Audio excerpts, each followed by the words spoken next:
Hello everyone, welcome to channel learn with ease. आज का topic है अकाउंटिंग रेशियोज का, जिसमें हम सॉल्व करेंगे question number 86 and 87 chapter 3 TS Grewal की बुक से, class 12 accounts. Online sessions, online classes के लिए आप मुझे स्क्रीन पर दिए गए इस नंबर पर व्हाट्सएप कर सकते हो अपना नाम और क्लास।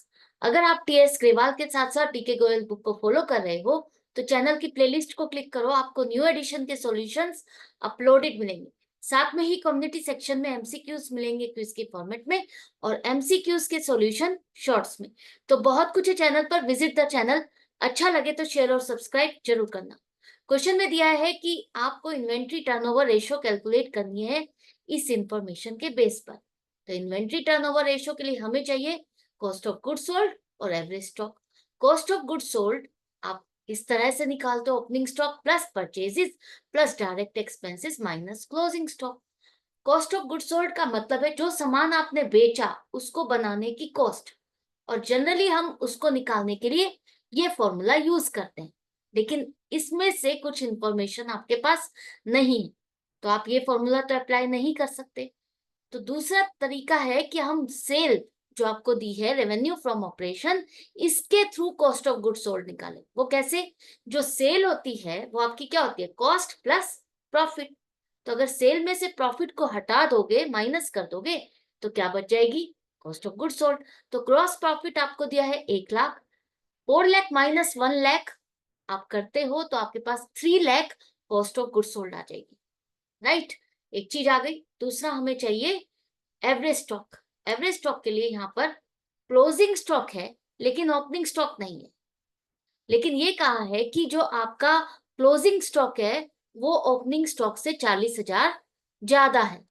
तो अगर आपका क्लोजिंग स्टॉक 1,20,000 है तो इससे ओपनिंग स्टॉक क्या निकल आएगा आपका? 80,000, क्योंकि कहा है कि क्लोजिंग स्टॉक 40,000 से ज्यादा है। तो 1,20,000 माइनस 40,000 कर दो तो 80,000 आपका ओपनिंग स्टॉक आ गया। अब दोनों का एवरेज आपको लेना है, तो 80,000 plus 1,20,000 divided by 2, 1 lakh average stock आ गया। रेशियो आ जाएगी आपकी 3 lakh upon 1 lakh. Cost of good sold आपने क्या निकाला? 3 lakh divided by 1 lakh, 3 times आपकी ये रेशियो आ गई।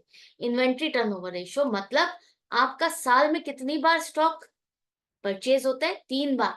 आप 3 बार प्रोसेस करते हो, 3 बार उसे परचेज करते हो, सेल करते हो, तो साल में 3 बार करते हो। तो ये जो रेशियो है काफी लो है। तो जितनी रेशियो लो होगी उतना बैड है, और जितनी हाई होगी उतनी अच्छी है। इसका मतलब आप उतनी बार स्टॉक को खरीद करके बार बार प्रोसेस करके उसको बेच रहे हो। और लो रेशियो का मतलब है आप उसे प्रॉपरली प्रोसेस नहीं कर रहे हो टाइमली, और बेच नहीं पा रहे हो, आपका स्टॉक पाइल अप हो रहा है। राइट, तो इसी तरह से क्वेश्चन नंबर 87 भी समझ लो। आपको यहाँ पर इन्वेंट्री टर्नओवर रेशियो इस इंफॉर्मेशन के बेस पर निकालनी है। तो कॉस्ट ऑफ गुड्स सोल्ड निकालने के लिए आपके पास ये इंफॉर्मेशन नहीं है, लेकिन सेल है। सेल है आपके पास, टोटल सेल्स 10 लाख और सेल्स रिटर्न 1 लाख। हमें जो यहाँ पर लेना होता है वो नेट सेल्स लेनी होती। तो नेट सेल्स कैसे हो जाएगी? Sales minus sales return. Sales return मतलब जो सामान आपने बेचा लेकिन वो वापस आ गया, तो वो सेल नहीं है ना। तो नेट सेल आपकी हो गई 9 लाख। 9 लाख का सामान आपने बेचा, उस पर प्रॉफिट आपको 1,80,000 का हुआ। हमें चाहिए कॉस्ट ऑफ गुड सोल्ड। तो हम अगर सेल में से ये ग्रॉस प्रॉफिट माइनस कर दें तो कॉस्ट ऑफ गुड सोल्ड आ जाएगा 7,20,000। दूसरा, अब आपको चाहिए एवरेज स्टॉक। एवरेज स्टॉक के लिए क्लोजिंग स्टॉक है आपके पास 2 लाख, ओपनिंग स्टॉक नहीं है। लेकिन ये कहा है कि क्लोजिंग स्टॉक आपके ओपनिंग स्टॉक से 40,000 ज्यादा है। तो क्या होगा? 2 लाख माइनस 40,000 कर दो तो ओपनिंग इन्वेंट्री 1,60,000 आ गई।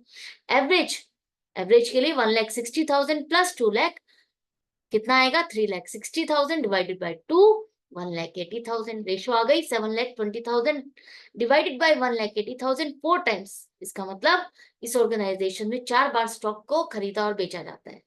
तो रोटेशन साल में 4 बार है। तो आई होप ये दोनों क्वेश्चन आपको अच्छे से समझ में आ गए। डाउट या कंफ्यूजन नहीं रही होगी, लेकिन अगर कहीं है तो आप कमेंट सेक्शन में लिख करके पूछ सकते हो। अदरवाइज कनेक्टेड रहो, सीखते रहो, समझते रहो। मिलते हैं नेक्स्ट वीडियो में नेक्स्ट क्वेश्चन के साथ। Goodbye and take care.